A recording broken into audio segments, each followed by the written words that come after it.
Hello and welcome to Burlington Progressives TV. My name is Carter Neubieser. I am a grassroots organizer and at-large member of the Burlington Progressive Party Steering Committee here in Burlington. The Progressive Coalition was originally formed to help elect Senator Sanders in his first run as an independent for mayor, and since then has grown to become the most successful statewide third party in the country. And we've done all that over the years. 3 going on 4 decades now without a dime of corporate campaign cash. Burlington Progressive Party TV will highlight community members, activists, and elected officials as they fight for economic, social, and environmental justice. If you believe in our collective vision, please consider going to progressiveparty.org and becoming a monthly donor.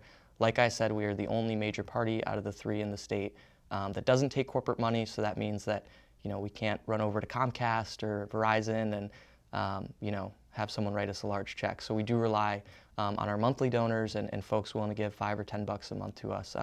It really does make a difference. Tonight on Burlington Progressive Party TV, we are joined by Police Commissioner Mark Hughes, and we're going to be discussing policing policy in Burlington. So thank you for being on, Mark, and welcome. Carter, thank you so much for having me. Just listening to the introduction, I'm just really impressed by the what the Progressive Party is bringing to the table. And again, thanks for having me on. Yeah, thank you for being on. I'm really excited. I've known you for a little while now, since you came to Burlington, and pretty much immediately you've roped me in and educated me a lot on racial justice, policing issues, social justice at large, kind of what equity and justice looks like. So I appreciate you being here, and I'm excited. Thanks for having me. So I first want to talk about, we have been discussing a lot in the past 6 to 12 months, and it's really, I think, come to a head in a way more so than any time over the past 3 or 4 years that I've been involved in local politics. A discussion around use of force, around policing practices generally in Burlington, around our police's relationship with all community members, but especially marginalized folks. New Americans in particular make up, I think, around 14% now of Burlington's population, and is growing rapidly, and definitely around folks who have mental illness and who are working class folks. So I just want to talk about kind of how did we get here? How did that become part of the public discussion and on the mind of so many folks who maybe weren't thinking about it before? Yeah, it has been quite the journey, and in a relatively short period of time. I would start just with the disclaimer that obviously I myself, through Justice for All and the former Racial Justice Reform Coalition and now the Racial Justice Alliance, have been doing a lot of work involving engaging law enforcement at the statewide level prior to coming here. So there's a lot of consistencies, and that's also helped me a lot just when coming into the commission. I've only been on the commission since June, and I think had I come into the commission without that kind of background, I think I probably would have a little bit more of a vertical learning curve. Yeah. The work, in my opinion, that has been going on in Burlington has been culminating, I should say, escalating, and it has recently culminated rather with some of these exciting events that you're talking about. So I would just want to be careful not to give ourselves too much credit, because we stand on the shoulders of a lot of folks who've been doing a lot of work in these communities around Burlington for many years. And so I just want to give a shout out, Uncommon Alliance, the work that you guys did, Hal Colson, Wanda Hines, Christine Longmore, Chief Sherling, many others, Chief Whipple, and I could name others. So there's been a lot of work that's been done here that's established not just where we are as a community in Burlington, but also where the laws have taken us across the state, specifically Title 20, 2366, and 2358 with race data collection, fair and impartial policing policy, as well as the implicit bias training compliance requirements of all 79 agencies. Here in Burlington, what we're seeing now is obviously a spike. And I think these are ebbs and flows. These spikes come, we're not talking about something new. This is not the first time we've experienced spikes in use of force, for example, police against, let's just say, vulnerable communities. Yeah. Certainly this spike given the framing of where we are in history and given all of the aforementioned, this has taken us to another level. What Justice for All, what I did, on behalf of Justice for All and the alliances went in and framed properly, in my opinion, quite properly framed the conversation in a diversity and equity and inclusion discussion. I think we all know that, that is as sure as we experience racial disparities across, housing and education, employment, economic services, health services access, that it's prevalent in the criminal justice system. Right now, we're just talking about law enforcement. And there has been some work, and I think that the city deserves credit for the work that they've done towards diversity, equity, and inclusion. But there's been somewhat of a walking back or walking away from some of the from the trajectory that they were on. And I think some of our urge was just to say, hey, let's revisit that conversation. So resultantly, what we're looking at now is we see that yes, there is a diversity, equity, and inclusion director that will be hired here very soon for the city. I think the timeline on that was the beginning of the year. Mm-hmm. We still await the composition of the standing committee. There was a resolution that did, it was moved and carried that there would be a standing committee on diversity, equity, and inclusion. Now, some, I believe, think that we're waiting for March for that to happen. I don't see anything in our charter that precludes us from doing so immediately. Yeah. I think it's unfortunate that the sole dissent from the president, it's the same desk where the decision has to be made, where the committee would be initiated. So we're looking at that. I'm hoping that the council would not take their responsibilities lightly, and I'm urging the council to move forward on that, because I think one of their first initiatives is to determine whether or not there would be a commission, and that commission obviously involves more, that would entail more authority as well as more community members.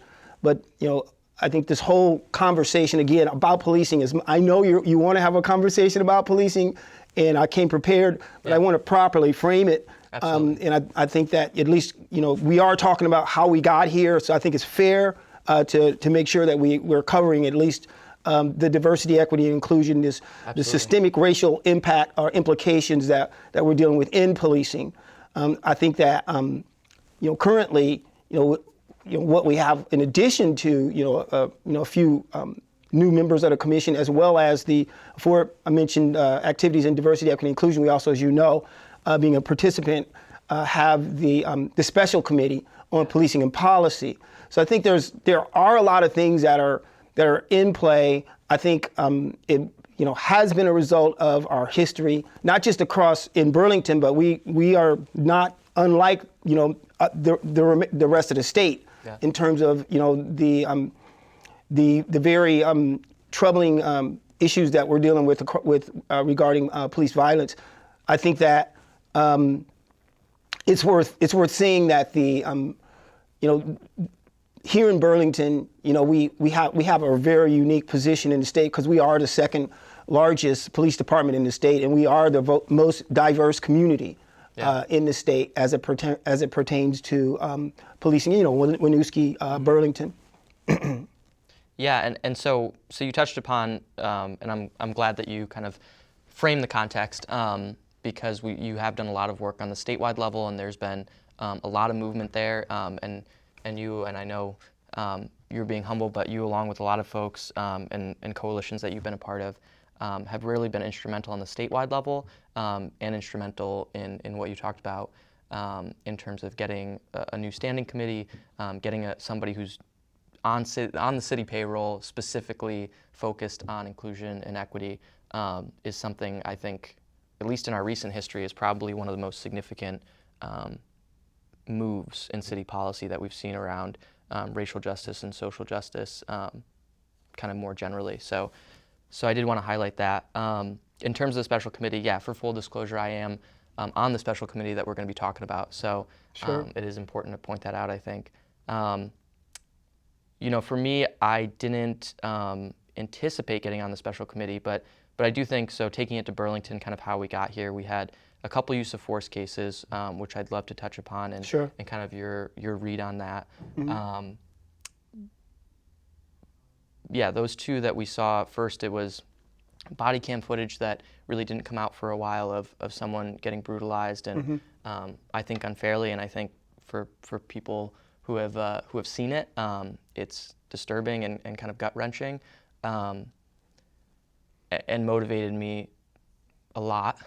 It's quite troubling. It's Yeah, quite troubling. it was really troubling. And the other part of it was, the Douglas Kilbourne case, where after an interaction with police, because of injuries sustained during that interaction, died of brain damage. And that, it was troubling, and it shook me, and it made me, there's a bunch of different issues we could be working on, but it definitely, as an organizer at least, and as a Progressive Party member, and as someone who's a community member, it made me say, I need to prioritize this in my organizing, and that's where I think that's kind of what motivated me personally, at least, to get involved with that special committee. Absolutely. I kind of saw that in you too, because since we're in full disclosure, we kind of spend time together, off camera as well. But yeah, I mean, I did, I was impacted by that, and I could tell that you were as well, man. And yeah, I mean, there's a lot to unpack there, though. I mean, and I think really the real point here is that there are two federal cases that are still open against the city of Burlington, and yes, there's still a murder case that's still open. Yeah. That's still, so there's still a lot of stuff that needs to be resolved, but in all fairness, and I'm gonna put my commissioner hat back on, is that we, and also, just giving, props to, giving the shouts out to folks who deserve it, is that we are doing some things about it. I mean, as a city, we've got to acknowledge the fact that there is, a lot. We've just covered, quite a bit of activity that's underway. I would say that.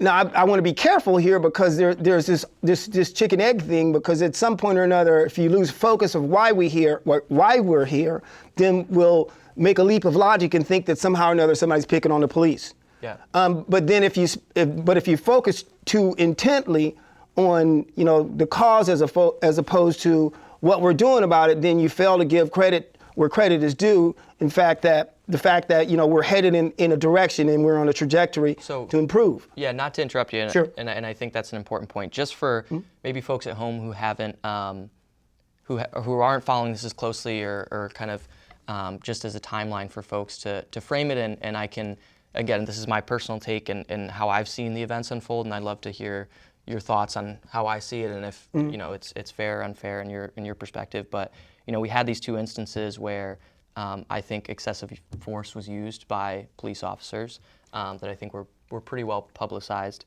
And after that, we had the chief of police, the mayor's chief of staff, and the mayor reach out to the coroner of, in specifically the Douglas Kilbourne case, in a really a way that doesn't happen often. And I don't think I've ever heard of happening. And basically pressure the outcome of that report, which the coroner didn't do. And it was because of good reporters who allowed that information to get to the public that we know that. After that, there was a community meeting, and Black Lives Matter really took an active organizing role, and they do often, and it's appreciated and it's needed. And they organized a public meeting where we had folks come together, and I didn't attend. Some city councilors did. Some activists did, and then community members who were directly affected. I think, from my understanding, with a focus on folks who were directly impacted, and basically said, that meeting resulted in a couple of demands from Black Lives Matter being put out there. From there, those demands were basically translated as closely as the city attorney would allow Councilor Tracy and Hanson and Perry Freeman to get, in terms of just the legalese and things like that. And when we put those, and when the caucus put them forward, we saw this rhetoric that frankly reminded me of like Republicans on the national stage, right? When they talked about Black Lives Matter and being anti-cop and anti-union for talking about substantial reform efforts. After that, coming out of that, those resolutions were shot down by the council. What did pass was a special committee, which is what we've been talking about a little bit here, made up of folks from different stakeholders from the community and focused on, basically tasked with review police practices, use of force, and a number of other categories, and make recommendations to the council. So that work's beginning. I'm on that committee again, there's some frustration, I think, from some of us on the committee that we've kind of stacked it with folks from the department and folks who from the mayor's office, and not necessarily stacking it with folks who are directly impacted, or there's just been some frustration on how that's structured and what the makeup looks like and how we're conducting our business. Sure. Sure. I'd say that. Excuse me. I'd say that's a pretty accurate characterization of the summarization of kind of how we got here. Not to rant there, but no. I mean, I would, it's almost shocking. Just to kind of fill in the blanks a little bit. I just want to give some more disclosure is that Justice for All, my organization, the organization that I founded and am the executive director of, was involved in that coordination meeting. I was very much at the center of that. We intentionally kept our recommendations, our demands separate. Justice for All, we kept our demands separate from Black Lives Matter. We supported Black Lives Matter's demands, but we put forward separate ones, and they were, again, along the lines of the DEI that we spoke about earlier, the diversity, equity, and inclusion component. Jack Hansen was the only city councilor that was at the meeting. But other than that, spot on point. I think that's a good characterization, but let me just blow it up a little bit more. Please do. And just say that really what we're talking about diversity, equity, and inclusion. Let's be specific. We're talking about systemic racism, okay? What we're talking about is we're also talking about civilian oversight of law enforcement, okay? Now everybody's turning their TV off now, okay? But these things, they kind of go glove in hand, because when you start having these very difficult conversations, because who we are as a nation, a racist nation, where we come from as a white supremacist colonial racist nation, okay, and law enforcement's involvement in that process, there's this polarization that assumes that if you are pro-police, then somehow or another you must be anti-civil liberties or anti-Black Lives Matter or vice versa, which is nonsense, I mean, and so I think there's this these false narratives that are coming out, and folks are playing into them. Is what I'm getting at here. We need to have an honest conversation about civilian oversight of law enforcement in this entire state. And that is what nobody is talking about right now. What we're talking about, what we're not talking about is the politicalization of the appointment process of the commissioners. Because I was appointed through a political process. It had nothing to do with meritocracy. It had nothing to do with what I knew, or it had very little to do with what any of us knew. It had a lot to do with, whether we would have a propensity to lean more to the left or to the right. Let's just call this what it is. So at the end of the day, that's going to impact what we are able to take on as delegated responsibilities as per the charter of this city. So the city council right now retains all responsibilities and oversight, with the exception of the small delegation of the review of complaints to the commission. And that was by design. That is by design. It's unfortunate because they have a city to run and they don't have time to keep track of the second largest police department in the state. But it's a chicken egg thing again, because if you have a situation like that, you set yourself up for failure because you don't have the ability to delegate. Right? But then at the same time, you still have fiduciary responsibility for everything that happens. So we got ourselves 2 federal lawsuits and a murder case open. So if you look at the oversight for the state, we won't even go there, because that is the SPAC, which is the State Police Advisory Commission, and everybody knows it's toothless, right? And everybody knows that the chair is Nancy Sheehan, who's the partner of the uncle of T.J. Donovan, okay, in the law firm right here in town, who, as a matter of law practice, defends police in a regular practice. Everybody knows that. Everybody sees that there's nobody stepping in to actually call into accountability police oversight. So if you want to talk about really what's going on in Burlington, you've got to view it, you've got to frame it rather within the entire state and how this thing is going down across the state. This is all about Article 5 and 6 of the Constitution and Rule 25 of the House of the State House. That's Rule 25 of the House, which provides oversight responsibility to Gov Ops. So it's just not happening. Yeah. That's fair. That's fair.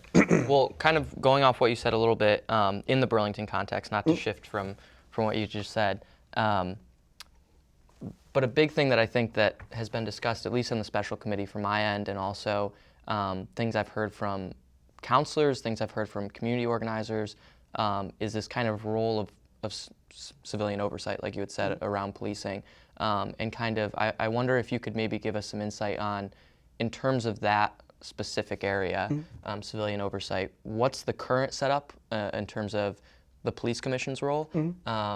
Because from my understanding, there's a lot of frustration, and certainly I share this frustration, that there isn't much actual oversight power there when it comes to use of force cases and more broadly as well. So maybe you could just kind of tell us, in your opinion, where we're at now and where we should be. Yeah. So maybe we should talk a little bit about, what oversight means. I think there's some confusion. I really believe this. Yeah. The responsibilities of the police department, for example, you take a look at Article 5 and 6 of the Constitution, the state constitution. Yeah. What you'll see is that elected officials, they work for us. And by proxy, the police, they work for the elected officials. They work for us, but the elected officials hold them accountable for us. Certainly. Okay.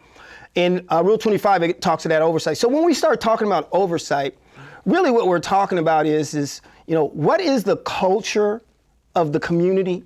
What is the vision? What are the aspirations of the community? What are the values of the community, right? And then as it pertains to the management, the day-to-day management of the law enforcement department, as it pertains to training, as it pertains to policy, as it pertains to data collection, wellness, as it pertains to strength, force strength, as it pertains to processes, every aspect of what the police department is, if it's not rooted in community, and if there's not a symbiotic relationship that community has with that department, that it reflects those values, right, and the aspirations of the community, then what are we doing? Right? Essentially what we're doing is we're bringing in an occupied force, because none of them live in, say for example, the Old North End, which is the most highly policed community in the city. Why is that? Yeah. Why is that? It's also the blackest community in the city. We'll come back to that. Yeah. The point, though, is that it feels like an occupied force because you bring folks that don't live there inside, and the values and the aspirations of the city are not even involved in the coordination and management of the department. So oversight is really that. It's not about telling police what to do. It doesn't require that expert of that higher level of expertise. It's about a continuous dialogue that's going on between community and law enforcement to make sure that they're synchronized with the community and that they're fulfilling those aspirations. Yeah. Well, and I just want to say we do, we are getting close to the end, but I did want to take, because we only have a few more minutes left, but I did want to make sure that we took an opportunity just on this show to kind of, because I think, like we've mentioned, there are so many different moving parts, whether it's from a statewide level, whether it's from a purely city policy perspective, whether it's from a police commission perspective, whether it's from a council perspective or a special committee perspective. There's so many moving parts, and I think so many different organizers and community members kind of stepping up right now. And so I think what we tried to do, which it can be a little confusing sometimes to keep them all straight, but I think what we try to do here is really outline where we're currently at and briefly kind of how we got there. But I will say we do, if you do want to call in, I think we have about a few minutes left now. The number is 802-862-3966, so feel free to do that. In the last minute, maybe we could take a quick question if we get one in. but I do. Yeah, I think really what it comes down to is kind of oversight for me, and also filling in the holes on data collection on the city perspective.